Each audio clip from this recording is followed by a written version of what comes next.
You know that feeling? You just dropped $1,500 on a flagship TV, you invite your friends over for movie night, you dim the lights, and then, bloom, a giant, ugly gray halo around the subtitles. Or worse, the sun comes out, and suddenly your perfect OLED turns into a very expensive black mirror.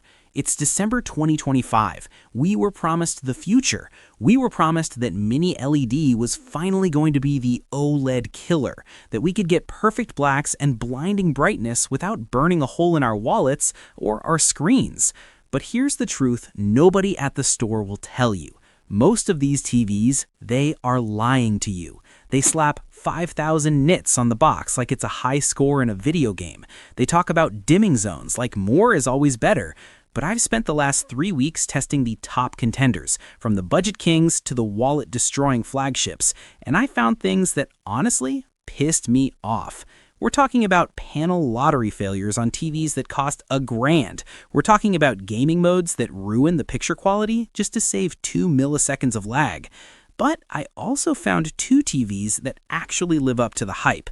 One is a verified beast that makes OLED look dim, and the other, it's half the price of the competition, and it might just be the smartest purchase you can make before 2026. And we've crunched the data, read the angry forums, and tracked the December price drops, so you don't have to get scammed. Let's find out if the OLED killer is finally real. Buying a TV right now is a nightmare. Inflation is still biting, and manufacturers have decided that confusing names are a feature, not a bug. Is the QN90F better than the QN95D? Is the Bravia 9 actually an upgrade or just a rebadge? Peak brightness. Do you need sunglasses? Zone count. Does it handle blooming? Processing. Does low-res cable TV look like garbage? And the wife acceptance factor. Does it look good when it's off? We scored every model on a 100-point scale. We weighted picture quality at 40% because, duh, gaming features at 20% and value at 25% because paying the Sony tax isn't always worth it. Let's start with the trap, the TV everyone thinks they should buy because of the brand name. This is the Samsung QM85F. It's sitting on Amazon right now for about $1,100 for the 65-inch. It looks like a deal. It says Neo QLED on the box.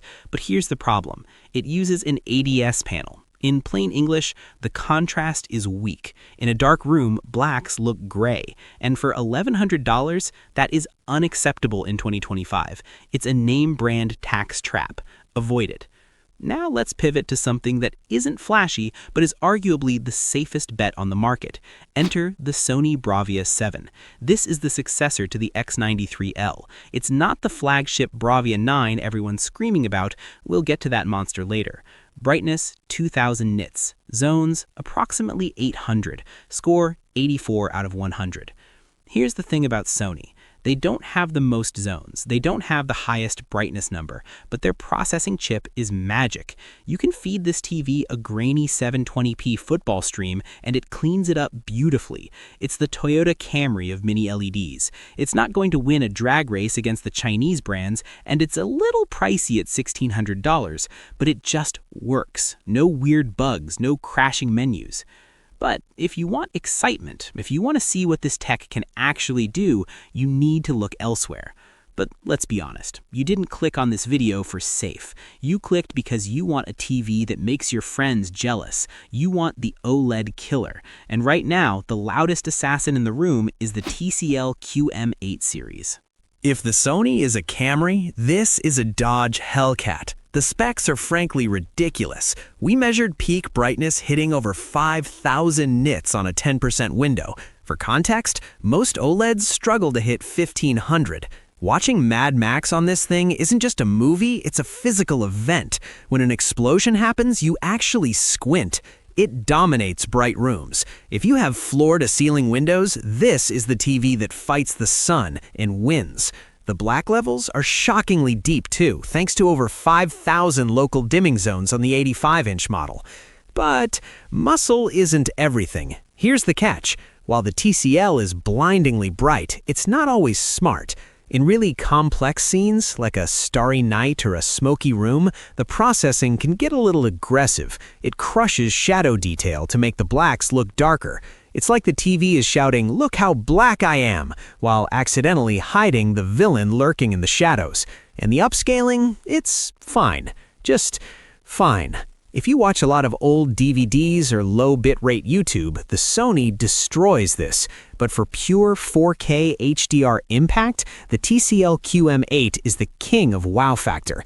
Now, a quick warning. You might see the LG QNED 90T on sale for the same price. Stop. Do not buy this.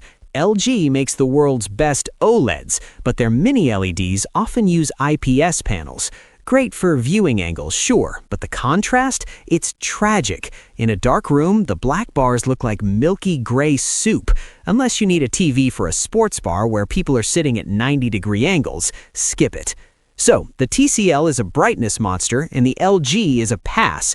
But what if you want the TCL's power, but you're on a stricter budget? Or maybe you're a gamer who cares more about refresh rates than raw nits. Enter the Hisense U8 series. This has been the value king for 3 years running, and the 2025 model is still fighting hard. On paper, they are twins. Both have mini-LED, both have quantum dots, both get incredibly bright, though the Hisense tops out closer to 3,000 nits, not 5,000. But here is the secret weapon: the gaming features. Hisense has fully embraced the PC gamer. It supports 144 Hz natively, and the input lag is practically non-existent. To my eye, the colors on the Hisense are a bit more saturated out of the box. It pops more than the TCL, even if it's technically less accurate. It's a tough call. The TCL is brighter and looks better for movies. The Hisense is cheaper and feels snappier for gaming. But both of them suffer from the same budget brand curse.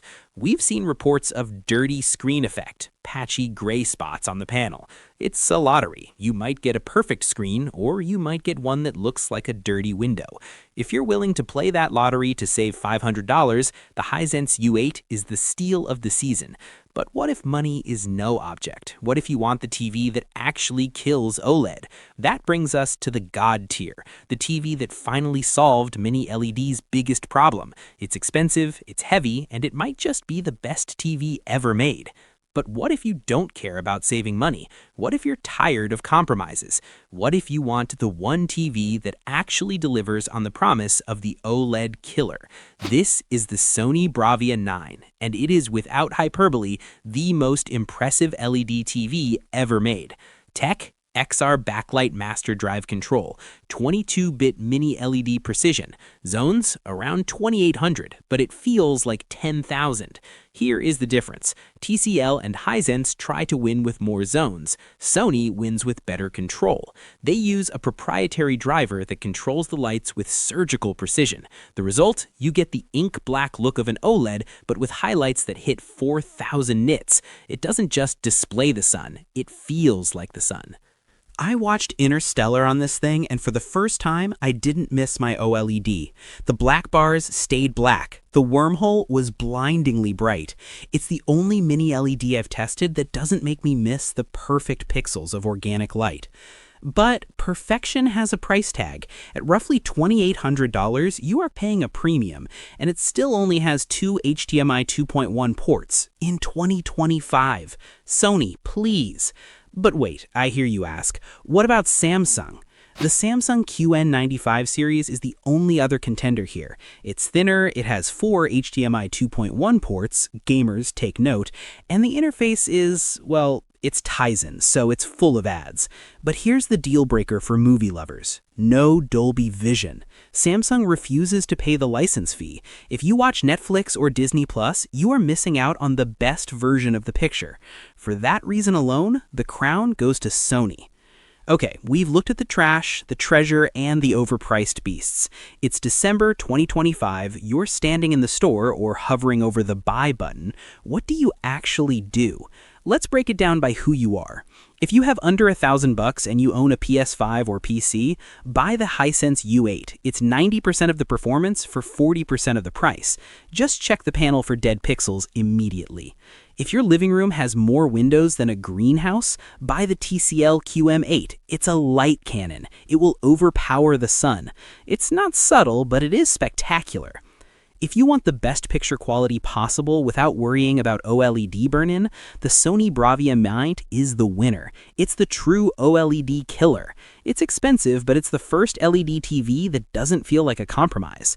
And if you live in a cave and only watch movies at midnight, save yourself some trouble and just buy the LG C5 OLED. Because let's be real, perfect black is still perfect black.